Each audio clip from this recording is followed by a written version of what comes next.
नमस्कार, मैं रेनू मिश्रा। आज मैं जो आप लोगों को कहानी सुनाने जा रही हूँ, ऐसे ये कोई प्रेम कहानी नहीं है, लेकिन मैं यकीन के साथ कह सकती हूँ कि ये कहानी प्रेम के बारे में है।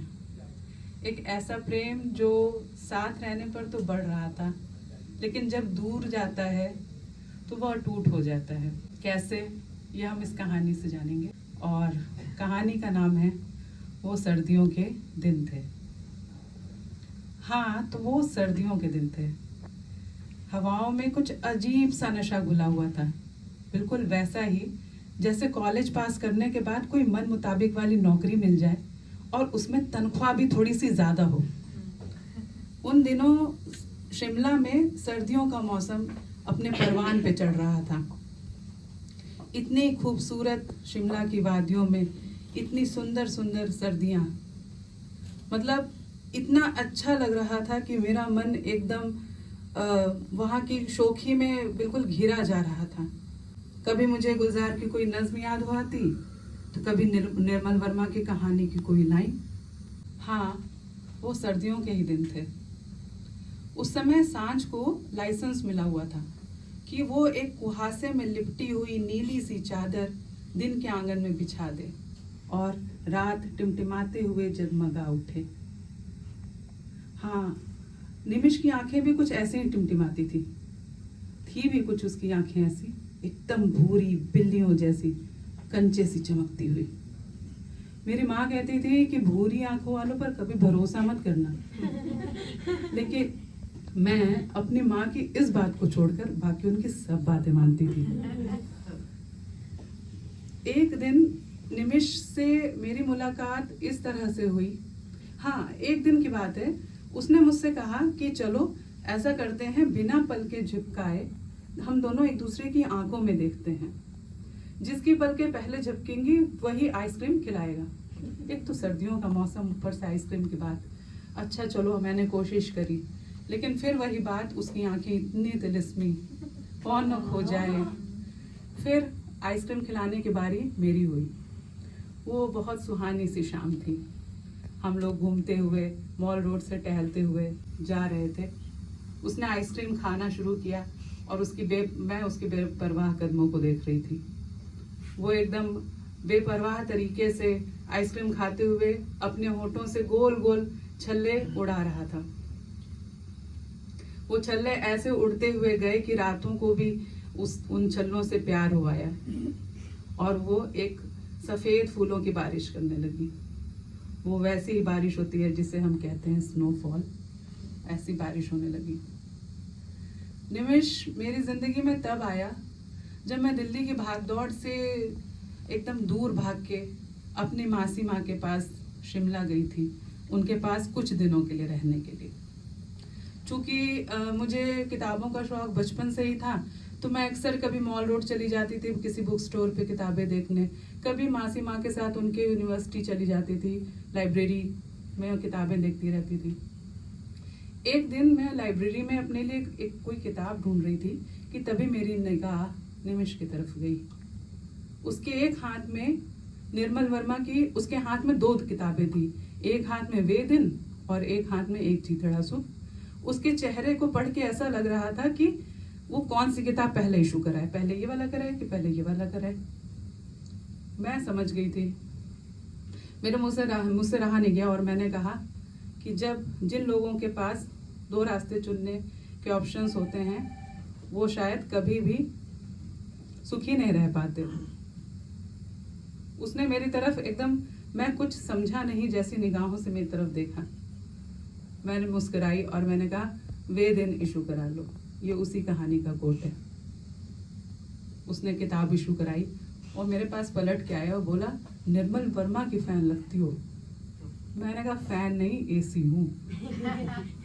तो उसने कहा अच्छा। फिर उसने कहा, हेलो मैं निमिष, मैं यहाँ पे रिसर्च कर रहा हूँ और मैंने कुछ रिसर्च पेपर भी सबमिट किया है। मैंने कहा, नाइस टू मीट यू, मैं सुहाना, मैं यहाँ अपनी मासी के यहाँ आई हूँ, बस ऐसे घूमने फिरने। फिर उसने पता नहीं हमारे बीच में क्या वाइब मिली, हमें नहीं पता। और फिर उसने मुझसे कहा कि क्यों ना हम थोड़ा सा, अगर आप माइंड न करो तो हम थोड़ा सा टहलें, साथ में टहलते हुए चलते हैं। मैं भी क्यों माइंड करने वाली थी, मैं भी चल दी उसके पीछे पीछे। फिर हम साथ में टहलते हुए थोड़ी दूर निकल गए। हमने इतनी सारी बातें की, लग ही नहीं रहा था कि हम पहली दफ़ा उससे, मतलब हम दोनों एक दूसरे से पहली दफ़ा मिले। हमने खूब सारी बातें करी, खूब सारी। कभी वो अपनी किताबों की बातें करता, कभी मैं उसको बताती कि मुझे क्या पसंद है, कभी वो कहता कि मैं यहाँ कितने सालों से हूँ, फिर मुझे यूरोप जाना है, मुझे काफका की कब्र पे जाना है। उसकी बातों में, मतलब उसकी बातें एकदम ठंडी हवा के झोंके जैसी थी, और जिसमें मैं पता नहीं कहाँ बहे जा रही थी। फिर मुझे लगा कि मुझे ज़मीन पे आ जाना चाहिए। तो मैंने देखा मॉल रोड पे भीड़ भी काफ़ी बढ़ गई थी। तो मैंने कहा क्यों ना हम बैठ के कहीं पास की कॉफ़ी हाउस में कॉफ़ी पी लिया जाए। उसने भी माइंड नहीं किया, हम लोग बैठ गए कॉफ़ी हाउस में, ये कॉफ़ी पीने लगे। हम अक्सर ही मिलने लगे, मतलब हमारी बातों का सिलसिला इस तरह से शुरू हुआ कि दिन दोपहर रात कैसे बीत रहे थे हमें खुद ही नहीं अंदाज़ा था। एक दिन मैंने ऐसे मिलने के बाद, पता नहीं मुझे क्या हुआ था, मैंने उससे पूछ लिया कि अच्छा एक बात बताओ। उसने कहा पूछो। मैंने कहा तुम यूरोप जाओगे तो मुझे भूल जाओगे ना। तो उसने उस दिन कुछ नहीं कहा। मैंने अपने सर पे थपकी दी कि क्या मुसीबत है, मैं किस चक्कर में पड़ गई। अच्छा ठीक है, फिर मैंने कहा जबरदस्ती का फ्रैंक होने की जरूरत नहीं है, चलो रहने देते हैं, चलो अपने रास्ता नापो। मैं अपने मासी के घर वापस आ गई। एक दिन उसने मुझे एशिया बुक स्टोर पे बुलाया। मैं सोचने लगी कि जाऊं कि ना जाऊं, क्योंकि ये जो सिलसिला बढ़ रहा है वो कहीं, मतलब वो कहीं पहुंचेगा भी कि नहीं पहुंचेगा, ये सब चीज़ें। और ये भी सोच रही थी कि ये सब मतलब चल क्या रहा है। मैं इसके लिए तो यहाँ नहीं आई थी, मैं कुछ सुकून तलाशने आई थी, और ये दिमाग में खलबली इसने मचा रखी है मेरे। फिर भी मैं पहुँच गई, बुक स्टोर गई।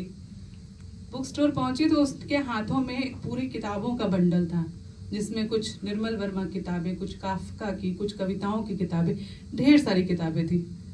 मुझे माजरा कुछ समझ में नहीं आया। मुझे लगा ये है क्या, ये कर क्या रहा है इतनी किताबों के साथ। तो उसने मुझे किताबें थमाते हुए कहा ये लो, अभी इसको थामो तुम। मैंने कहा लेकिन ये है किस लिए। उसने बोला उस दिन तुमने मुझसे पूछा था ना कि जब मैं यूरोप जाऊंगा तो तुम्हें याद करूंगा कि नहीं। मैंने कहा हाँ पूछा था, और तुमने कुछ नहीं बोला था। हाँ तो ये उसी का जवाब है। फिर हम टहलते हुए म्यूनसिपल बिल्डिंग के पास गए, और उसने मुझे बताया कि ये सारी किताबें वो यूरोप लेके जाएगा। और क्योंकि हम किताबों के ज़रिए ही मिले थे, तो उसने ये कहा कि मैं इनको पढ़ूंगा और तुमसे हमारा सिलसिला हमारा बना रहे किताबों से ही, तो इस वजह से मैं इनको अपने साथ ले जाऊंगा, और हम इसी पे बातें भी किया करेंगे और हमारा सिलसिला भी बना रहेगा। मैं मुस्कुराई, मैंने उसकी आंखों में देखा, मैंने कहा सिलसिला तो बन चुका है, अब तो कोई बात नहीं, अब तुम कहीं भी रहो मेरे साथ ही रहोगे। हाँ वो सर्दियों के दिन थे, 22 दिसंबर 2019। उसको गए लगभग 1 महीना बीत चुका था। जैसे जैसे दिन बीत रहे थे, सर्दियां घनी हो रही थी, उसकी यादों का कोहरा भी घना हुए जा रहा था। वो अक्सर ना कुल्लू वाली टोपी पहन के मेरे घर के बगल से गुजरता था। मैं उसको कहती थी अरे इससे ठंड नहीं जाएगी, मफलर डाल लो। तो वो मुझसे कहते हुए गुजर जाता था कि ठंड कैसे लग रही है, you know I am hot. मैं मुस्कुरा के रह जाती। एक दिन वो एकदम दौड़ते हुए आया मेरे घर, और हाथों को रगड़ते हुए उसने बोला कि यार जल्दी से चाय पिला दो, बहुत ठंड लग रही है। मैंने चाय बना ली, मैंने बाहर देखा बर्फ गिर रहा है, मैंने चाय बना ली, और मैंने उसको हाथों में चाय थमाते हुए मैंने उससे कहा तुम तो हॉट हो ना, ठंड कैसे लग रही है तुम्हें। उसने मेरे हाथों को पकड़ते हुए कहा, मैंने उसके हाथों को अपने हाथों में लेकर सोचा कि इस दुनिया को हाथों की तरह गर्म और सुंदर होना चाहिए। मैंने कहा तुम केदारनाथ की कविताएं पढ़ के आ रहे हो क्या। उसने बोला हाँ मैं कविताएं पढ़ के आ रहा हूँ, और अब मैं समझ गया हूँ कि कवि झूठ नहीं बोलते, कवि सच ही बोलते हैं। और उसने ये कहते हुए नर्म गर्म बोसा मेरे होंठों पर रख दिया। पहली बार वो छुअन थी, पहली वो सांसों की गर्माहट मैंने महसूस की थी, जो कि शायद फिर कभी महसूस होगी या नहीं होगी मुझे नहीं पता था, और दिन यूं ही बीतते चले गए। उसका वो अपनी हिमाचल वाली टोपी रंग बिरंगी, अभी भी उसकी टोपी मेरे कमरे में पड़ी हुई है, और उसका मेरा मफलर वो अपने साथ ले गया है।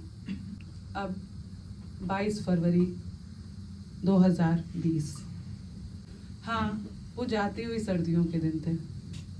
पूरे दुनिया में कोरोना मौत की तरह छा रहा था। उस वक्त निमिष भी यूरोप में ही था। वो लगातार भारत आने के लिए कोशिश में था, वो मेरे पास आने की कोशिश में था। अक्सर ही वो मुझे मैसेजेस में और अपने फ़ोन कॉल्स में मुझे वहाँ के हालात के बारे में बताता। उसकी आवाज़ में मैंने लौट आने की छटपटाहट महसूस करी थी। मुझे भी बहुत ही अंदर से कुलबुलाहट हो रही थी। मुझे लग रहा था किसी भी तरह से कुछ भी करके वो वापस आ जाए। मैंने उन दिनों अपनी मासी से भी कहा कि आप भी मेरे साथ दिल्ली चलो, और क्योंकि मुझे तो दिल्ली जाना है, क्योंकि पापा को मैं अकेले नहीं छोड़ सकती और आपको भी नहीं। लेकिन मासी माँ की ज़िद थी, वो नहीं आई, वो शिमला में ही रहना चाहती थी। मैं वापस दिल्ली आ गई। निमिष भी वापस दिल्ली आया, किसी तरह से कैसे तैसे उसने फ़्लाइट किया और दिल्ली वापस लौट आया। लेकिन जब वो वापस लौटा तो वो कोविड पॉजिटिव था। उसे आइसोलेशन में रख दिया गया था। मैं समझ नहीं पा रही थी कि मैं उसे कैसे मिलूं, क्या करूं।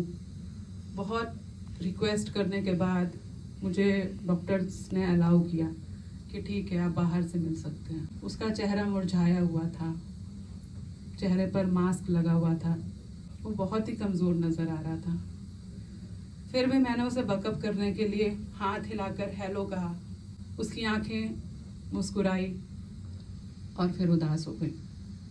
मैं दिल पे पत्थर रखकर वापस लौटी, और हर पल हर लम्हे में यही खुदा से दुआ मांगती रही थी कि कुछ भी करके निमिष को वापस ले आओ। ये मैं नहीं देख सकती हूँ, लेकिन शायद किस्मत को ये सब मंजूर नहीं था, या हो सकता है मेरे किस्मत में प्यार लिखा ही नहीं था। निमिष के जाने की खबर आई। मैं दौड़ते हुए हॉस्पिटल गई, लेकिन मैं उसको छू भी न सकी, उससे बात भी न कर सकी, उसे देख तक भी नहीं सकी, और वो चला गया मेरी दुनिया से हमेशा के लिए। मुझे लगा अब उसका साथ छूट गया, लेकिन वही होता है ना कि साथ तो छूट जाता है, लेकिन रहता तो वो दिल में ही है। कुछ दिन बीते, लॉकडाउन बीता, गर्मियाँ बीती, बरसात बीते, दुख के लम्हे बीते, उदासियाँ बीती। उसके बाद फिर सर्दियों के दिन आए। मेरी मासी माँ भी उसी कोविड में गुजर चुकी थी। ना चाहते हुए भी मुझे शिमला जाना पड़ा, वहाँ सब कुछ समेटने के लिए, सब कुछ सेटल करने के लिए। एक दिन मैं लाइब्रेरी की तरफ गई, और जब मैं लाइब्रेरी गई तो उस दिन मेरी आंसू जो मैंने इतने दिनों से रोक रखे थे वो रुक नहीं पाए। मैं बेतरह निमिष को याद करके रोने लगी।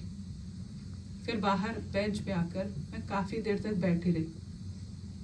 तभी मैं जब उठने को हुई तो मेरे बगल से एक लड़का गुजरा, छोटा सा लड़का था, और वो थोड़ी दूरी गया होगा कि वो अंधे मुँह गिर पड़ा।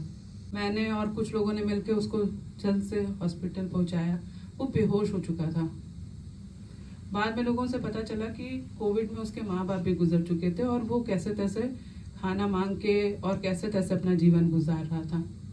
मैंने तभी सोच लिया था कि इसके लिए तो मुझे कुछ करना है।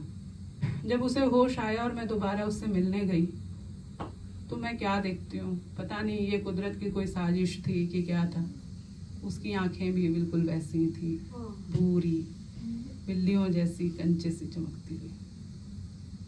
मुझे लगा शायद ऊपर वाले को यही मंजूर था, उस तरह से नहीं तो इस तरह निमिष और मेरा रिश्ता अटूट ही रहा। मेरा और निमिष का प्रेम इसी तरह से सही अटूट रहा। मैंने उससे गले से लगा लिया, और वो मेरे बेटे की तरह हमेशा मेरे साथ रहता है। वो सर्दियों के दिन थे, वो सर्दियों के दिन थे।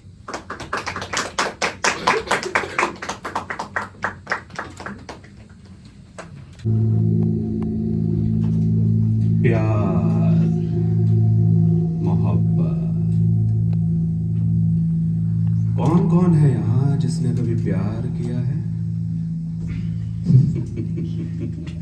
करते सब हैं, बताता कोई नहीं। पता है आप लोगों को, प्यार के साथ साथ एक चीज और आती है, और वो है अधूरापन। क्या सही कहा मैंने? प्यार जब तक जिंदगी में रहता है तो पूरा पूरा महसूस होता है, पर जिंदगी से जाता है तो अधूरा कर देता है, आधा कर देता है।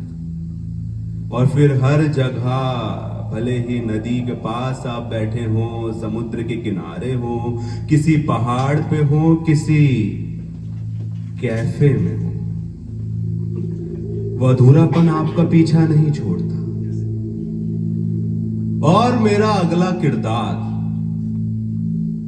इसी अधूरेपन को पहचानता है।